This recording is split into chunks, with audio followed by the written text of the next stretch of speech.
हिंदू धर्म में हर माह के शुक्ल पक्ष और कृष्ण पक्ष की त्रयोदशी तिथि को प्रदोष व्रत रखा जाता है और भगवान भोलेनाथ के संग माँ पार्वती की विधिवत पूजा आराधना की जाती है।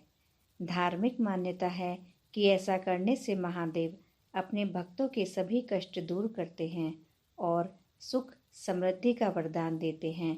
हिंदू पंचांग के अनुसार वैशाख माह में प्रदोष व्रत 5 मई दिन रविवार को रखा जाएगा, इसलिए इसे रवि प्रदोष व्रत भी कहा जाता है। इस दिन भगवान शिव और माँ पार्वती की पूजा उपासना से सभी मनोकामनाएं पूरी होती हैं। श्री गणेशाय नमः। आप सभी को मेरी राम राम। आज हम रवि त्रयोदशी प्रदोष व्रत कथा पढ़ते हैं।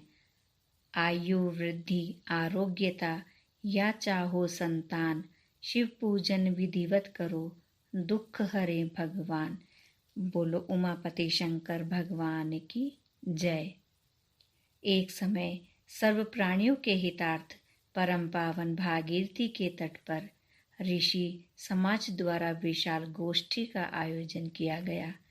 विद्वान महर्षियों की एकत्रित सभा में व्यास जी के परम शिष्य पुराण वेत्ता सूत जी महाराज हरि कीर्तन करते हुए पधारे।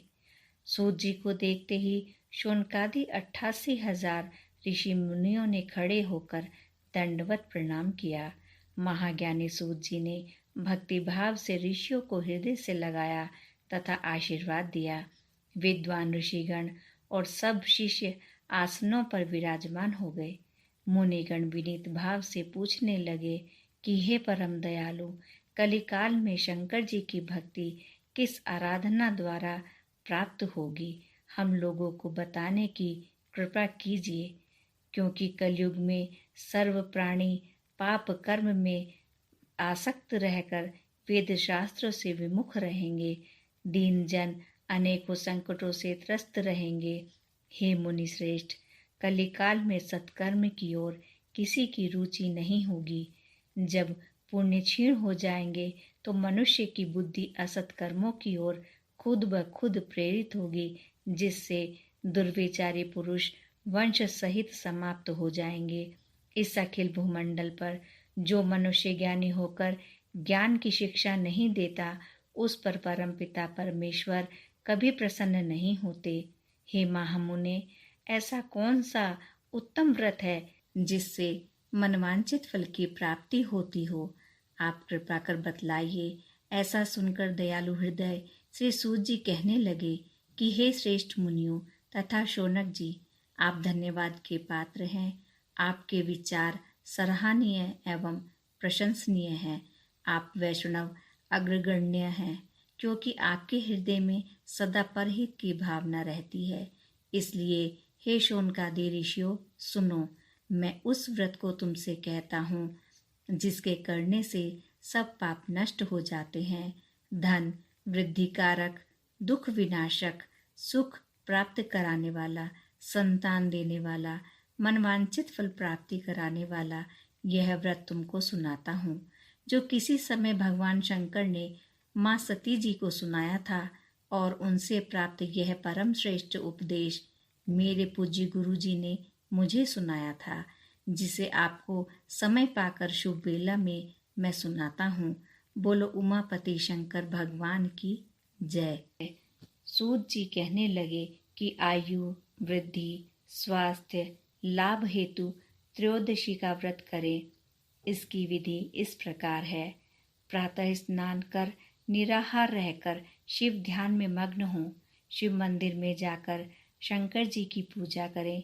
पूजा के बाद अर्धपुंड त्रिपुंड का तिलक लगाएं, बेलपत्र चढ़ाएं, धूप दीप अक्षत से पूजा करें, ऋतुफल चढ़ाएं, ओम नमः शिवाय मंत्र का रुद्राक्ष की माला से जप करें, ब्राह्मण को भोजन कराएं, सामर्थ्य अनुसार दान दक्षिणा दें। उसके बाद मौन व्रत धारण करें। व्रती को सत्य बोलना आवश्यक है। हवन आहुति भी देनी चाहिए। मंत्र ओम ह्रीं क्लीं नमः शिवाय स्वाहा से आहुति देनी चाहिए। इससे अभिष्ट फल की प्राप्ति होती है। व्रती पृथ्वी पर शयन करे, एक बार भोजन करे, इससे सर्व कार्य सिद्ध होते हैं। श्रावण मास में तो इसका विशेष महत्व है। यह सर्व सुख, धन, आरोग्यता देने वाला है। यह व्रत सब मनोरथों को पूर्ण करता है।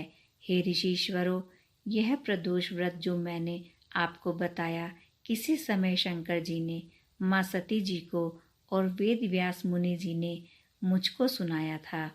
शौनकादि ऋषि बोले, हे पूज्यवर महामते, आपने यह व्रत परम गोपनीय, मंगलप्रद, कष्ट निवारक बतलाया है।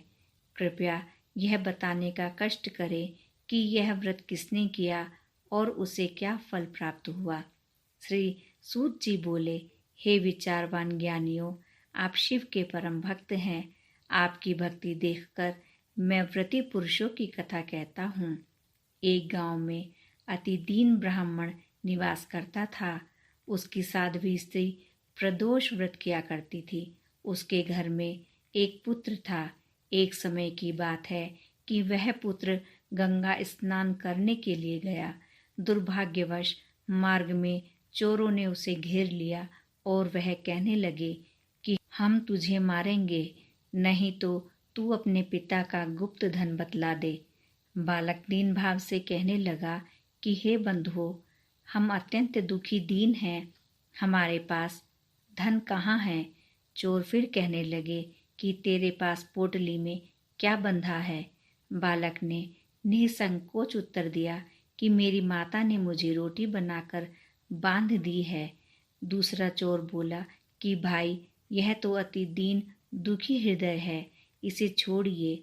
बालक इतनी बात सुनकर वहाँ से प्रस्थान करने लगा और एक नगर में पहुँचा।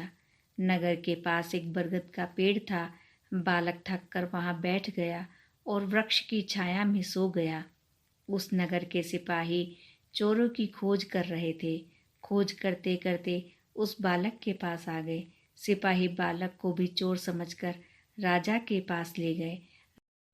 राजा ने उसे कारावास में डालने की आज्ञा दे दी। उधर बालक की माँ भगवान शंकर जी का प्रदोष व्रत कर रही थी। उसी रात्रि राजा को स्वप्न आया कि यह बालक चोर नहीं है, प्रातः काल ही छोड़ दो, नहीं तो आपका राज्य वैभव सब शीघ्र ही नष्ट हो जाएगा। रात्रि समाप्त होने पर राजा ने उस बालक से सारा वृतांत पूछा। बालक ने सारा वृतांत कह सुनाया। वृतांत सुनकर राजा ने सिपाही भेजकर बालक के माता पिता को पकड़वा कर बुला लिया। राजा ने उन्हें जब भयभीत देखा तो कहा, तुम भय मत करो, तुम्हारा बालक निर्दोष है। हम तुम्हारी दरिद्रता देखकर 5 गांव दान में देते हैं। शिव की दया से ब्राह्मण परिवार अब आनंद से रहने लगा। इस प्रकार जो कोई इस व्रत को करता है उसे आनंद प्राप्त होता है।